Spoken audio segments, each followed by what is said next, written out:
भाजपा समर्थित भारतीय T worker union की कर्मी सभा जलपाईगुड़ी जिले के बानरहाट थाना अंतर्गत बानरहाट बाजार स्थित भाजपा पार्टी कार्यालय में संपन्न हुआ। इस कार्यक्रम में भूतपूर्व सांसद दशरथ तिर्की एवं वर्तमान विधायक मनोज तिग्गा, श्रमिक संगठन के केंद्रीय अध्यक्ष जुगल झा, महासचिव राजेश बारला एवं पारसनाथ बड़ई तथा Santosh Hathi, William Minz, Dhupguri Banarhat block committee के सभापति जयराज विश्वकर्मा, तुलसीराम साहू एवं कई वरिष्ठ नेतागण उपस्थित थे। विशेष रूप से माल बाजार से महेश बागे तथा अन्य कई नेता उपस्थित थे। देखते रहिए NAI द्वास न्यूज यूट्यूब, फेसबुक पर लाइक और सब्सक्राइब करें और अपने इलाके के महत्वपूर्ण खबरों से जुड़े रहें। आगे देखिए मनोज तिग्गा विधायक एवं अन्य श्रमिक नेताओं ने क्या कहा। किस विषय को लेकर यहाँ सभा हुई, उस विषय में बताइए। देखिए, न्यूनतम मजदूरी और ज़मीन का पट्टा, यहाँ पर BTWU का दीर्घ दिन का आंदोलन रहा है और जिस ज़मीन को चाय बागान में काम करने वाले श्रमिकों ने यहाँ पर चाय बागान तैयार किया। आज लगभग 150 पौने 200 साल से यहाँ पर रह रहे हैं, दशकों से यहाँ पर रह रहे हैं, लेकिन उनका ज़मीन का अधिकार नहीं है। कल यदि वह काम से रिटायरमेंट हो जाए तो वो जाएंगे कहाँ। तो इसलिए भारतीय टी वर्कर्स यूनियन का ये दायित्व बनता है, ये जिम्मेदारी बनता है कि जो श्रमिक है उनको अपना अधिकार, ज़मीन का अधिकार मिले। हम लोग ये नहीं चाहते हैं कि चाय बागान को उखाड़ करके उनको ज़मीन का अधिकार दिया जाए। वो जिस क्वार्टर में रहते हैं जितना है उसी को अधिकार दिया जाए ताकि वह रिटायरमेंट के बाद भी वहाँ पर रह सके। इसलिए हम लोगों का ये डिमांड है कि और बढ़ती महंगाई और जिस तरह से अन्य क्षेत्र में अभी यदि राजमिस्त्री का जोगाली का काम भी करता है तो उसको 250 रुपया हाजिरी मिलता है। आज चाय बागान में फ्रिंज बेनिफिट के नाम पर कुछ नहीं मिल रहा है, ना ही उनको स्वास्थ्य परिसेवा में कुछ, ना ही पीने के पानी की सही व्यवस्था है, ना ही शिक्षा का व्यवस्था है, ना ही उनको काम करने के लिए कोई माने जो काम करने का जो औजार चाहिए, पहले औजार मिलता था, वो आजकल कुछ नहीं मिलता है। सब उसमें फ्रिंज बेनिफिट में जोड़ करके मजदूरी कम दिया जाता है। इसलिए जब फ्रिंज बेनिफिट श्रमिकों को नहीं मिल रहा है तो यह भारतीय टी वर्कर्स यूनियन का ये दाबी है कि वो सब जोड़ करके न्यूनतम मजदूरी चाय बागान के श्रमिकों को दिया जाए। अच्छा मनोज जी, यहाँ देखा जा रहा है कि राज्य सरकार द्वारा चाय सुंदरी योजना के माध्यम से हजारों सैनिकों को घर दिया जा रहा है, तो इस परिप्रेक्ष्य में आप क्या कहना चाहते हैं? इससे श्रमिकों को कितना लाभ होगा, क्या है ये? देखिए, चाय सुंदरी ये ममता बनर्जी या सरकार जानती है कि 2019 के लोकसभा में और 2019 के लोकसभा में और 2021 के विधानसभा चुनाव के बाद में चाय बागान के श्रमिकों का वोट उनको नहीं मिला। इसलिए चाय श्रमिकों को, विशेष करके चाय बागान में रहने वाले तराई डुअर्स का वोट पाने के लिए ही उन्होंने चाय सुंदरी नाम का इससे श्रमिकों को कोई विशेष लाभ होने वाला नहीं है, क्योंकि 19 फुट बाय 19 फुट का घर में कोई नहीं रह सकता है। ये छोटा सा घर है, इसमें किसी भी प्रकार का रहने की कोई सही व्यवस्था नहीं है। हम लोगों ने जिला प्रशासन को बताया था और भी सरकार को भी बताया था कि जहाँ पर उनका पुराना क्वार्टर है, जो पुराना भिट्ठा है, वहीं पर उनको घर बना दिया जाए ताकि वहाँ पर रह सके, क्योंकि पुराना जी देखा जाता है कि चाय श्रमिक जो काम करते हैं अपने घर में गाय बकरी भी पालते हैं, तो इस हिसाब से तो ये चाय सुंदरी से कितना लाभ होगा? देखिए, जो पुराना भिट्ठा है उसमें वो 2 गाय पालते हैं, बकरी पालते हैं, मुर्गी पालते हैं, 10 सुपारी गाछ होता है, 2 कटहल का गाछ होता है, उसको बिक्री करके भी, क्योंकि चाय श्रमिकों को जितना वेतन मिलता है उसे अपने बच्चों को नहीं पढ़ा सकते हैं, ना ही अपना परिवार चला सकते हैं। इसलिए इनको गाय पालना, बकरी पालना, मुर्गी पालना या 2 सुपारी का गाछ लगाना जरूरी होता है। लेकिन चाय सुंदरी जहाँ पर बना है वहाँ पर एक सुपारी गाछ लगाने का भी कोई मौका नहीं है। इससे श्रमिकों का जीवन स्तर में जो है वह बहुत ही कठिनाई होगा, उसमें तो वो रह ही नहीं सकते हैं। अब मेरे विचार से जो क्वार्टर बना है, जो चाय सुंदरी बना है, उसमें कोई श्रमिक नहीं आएंगे। आने वाला समय एक खंडहर में परिवर्तित होगा या फिर सरकार यहाँ पर रोहिंग्या को ला करके बसाएगी अपने वोट बैंक बढ़ाने के लिए। वह भी एक परिकल्पना हो सकता है राज्य सरकार का। तो चाय सुंदरी का क्या आप मतलब विरोध करते हैं? देखिए, चाय सुंदरी राज्य सरकार यदि श्रमिकों को लाभ देना चाहती है कोई यदि सही मायने में, तो वह पुराना भिट्ठा में ही घर बना देती, उससे कोई दिक्कत नहीं होता। लेकिन पुराने घर के सामने उनका जगह है, वहीं पर यदि बना देता तो चाय सुंदरी का लाभ श्रमिकों को मिलता। अलग से कॉलोनी बना करके चाय सुंदरी बना करके इसमें कॉन्ट्रैक्टर को फायदा हो सकता है, TMC का नेता को कट मनी मिल सकता है, लेकिन इससे चाय श्रमिकों को कोई लाभ होने वाला नहीं है। अच्छा, फिलहाल देखा जा रहा है कि सरकार करोड़ों रुपया पानी के ऊपर खर्च कर रही है पीएचई के माध्यम से। ये चाय बागानों में फिर भी पानी की समस्या है, जैसे आपका ही क्षेत्र में मोरा घाट में काफ़ी दीर्घ दिनों से लोगों को पानी की समस्या से लोग जूझ रहे हैं। देखिए, हमारे केंद्र सरकार माननीय प्रधानमंत्री जी ने लाल किला से आह्वान किया था। उन्होंने कहा था कि प्रत्येक घर में नल और प्रत्येक नल में जल। उसके तहत घर घर में पानी पहुंचाने के लिए केंद्र सरकार धन आवंटन कर रही, पैसा दे रही, लेकिन राज्य सरकार उस पैसा का दुरुपयोग करके वहाँ पर कट मनी लेकर के जिस हिसाब से जिस क्वालिटी का काम होना चाहिए वह काम नहीं हो रहा है। इसलिए वहाँ पर पीएचई बना करके भी श्रमिकों को पानी नहीं मिल रहा, क्योंकि काम अच्छा नहीं हो रहा है। जिस क्वालिटी का पाइप लगाना चाहिए वो क्वालिटी का पाइप नहीं लग रहा है, जिस क्वालिटी का मोटर लगाना चाहिए उस क्वालिटी का मोटर नहीं लग रहा है, जितना काम होना चाहिए जिस पैसा का उस पैसा का काम नहीं हो रहा है। इसलिए केंद्र सरकार पैसा दे रही है, लेकिन पानी का समस्या जहाँ का तहाँ है, क्योंकि वह पैसा कट मनी के रूप में टीएमसी के नेताओं के पॉकेट में चला जा रहा है। इसलिए पानी का समस्या का समाधान नहीं हो रहा है, जबकि केंद्र सरकार चाय बागान के श्रमिकों को शुद्ध पेयजल देने के लिए माने दृढ़ संकल्प है, लेकिन राज्य सरकार के दुर्नीतिग्रस्त सरकार होने के कारण केंद्र सरकार इसमें सफल हासिल नहीं कर रही है और श्रमिकों को इस पानी जो पीने का पानी का समस्या से जूझना पड़ रहा है। अच्छा, बीनागुड़ी में लगभग 18 करोड़ रुपए का पीएचई का प्रोजेक्ट हुआ। छोटा सा ग्राम पंचायत है, 23 वार्ड है, 3-4 बागान है वहाँ पर, लेकिन ये काम तैयार होना था 1-1.5 साल में, अभी 3 साल हो गया ये तैयार नहीं हुआ। उस 18 करोड़ के अलावा भी सूत्रों से जानकारी मिली है कि और कई करोड़ खर्च हुए हैं, लेकिन ये काम पूरा नहीं हुआ। अभी भी मोरा घाट जैसे चाय बागान के लोग पानी से जूझ रहे हैं। क्या कहना चाहेंगे इसमें? देखिए, इस विषय में हमको कंप्लेन मिला है। मेरा यह द्वितीय बार है, मैं ये दिसंबर महीना में ही मैं पीएचई जलपाईगुड़ी जाऊंगा और इसका पूर्ण जानकारी लेकर के आने वाला समय में भारतीय जनता पार्टी ये पीएचई को लेकर के जो 18 करोड़ का काम हुआ बीनागुड़ी जी में, इसको लेकर के रास्ता पर उतरेगी, आंदोलन करेगी और लोगों को न्याय दिलाएगी।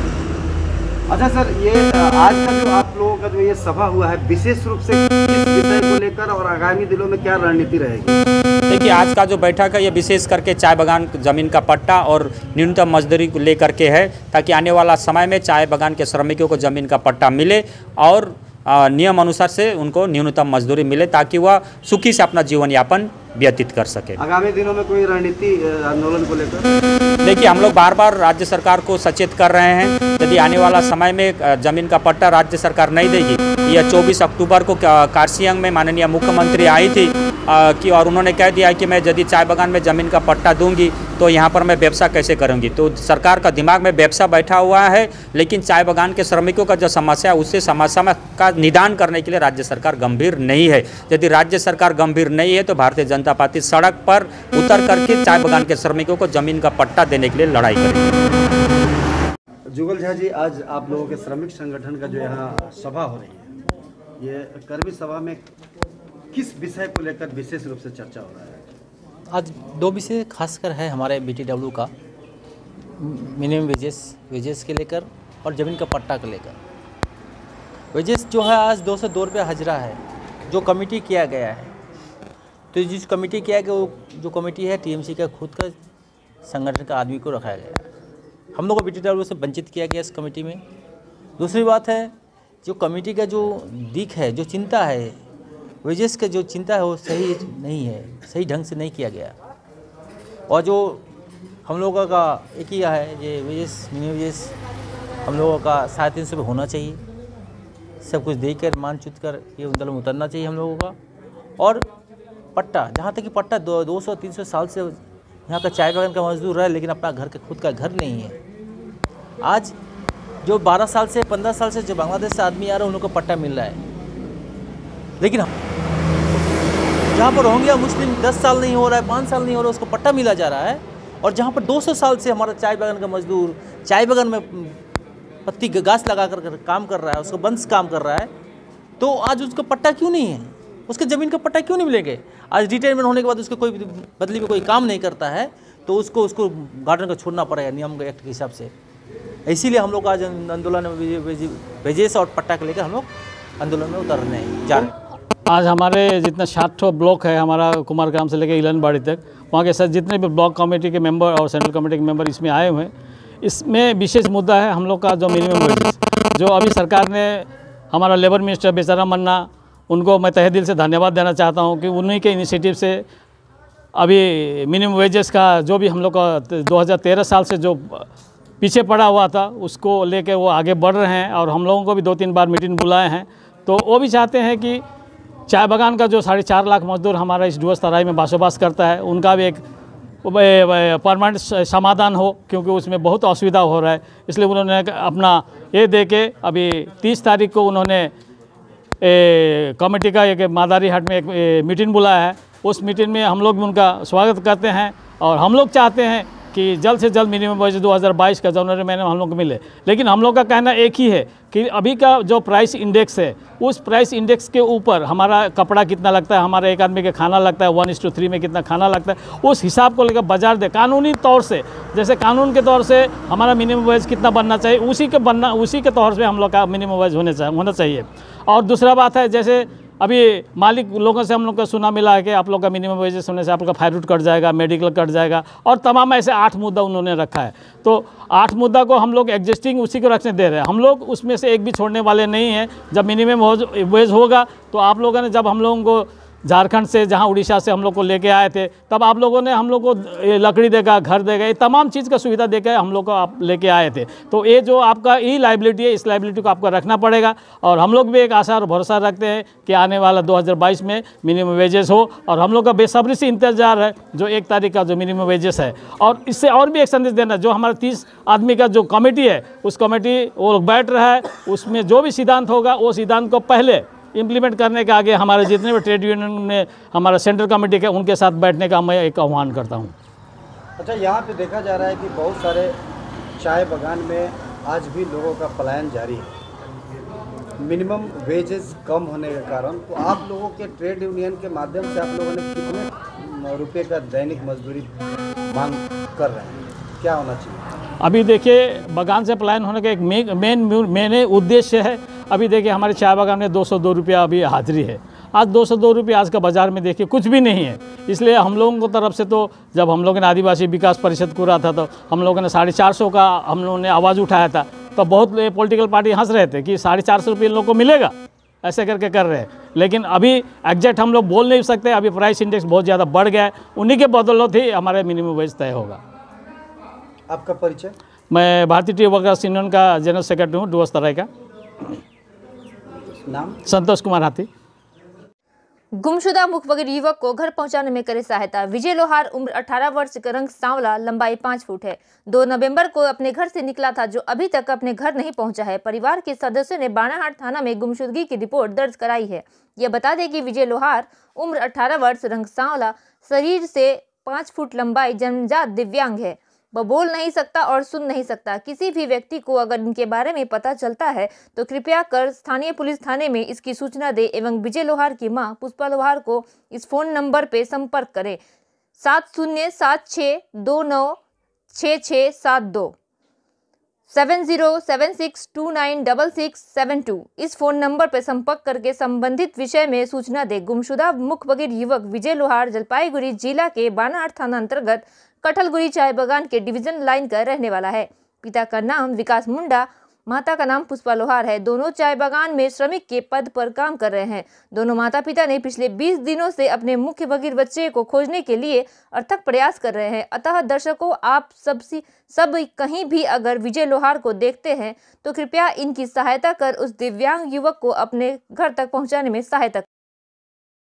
मेरा नंबर हो 7076296672। बच्चा अलीपुर मुंबई स्कूल में।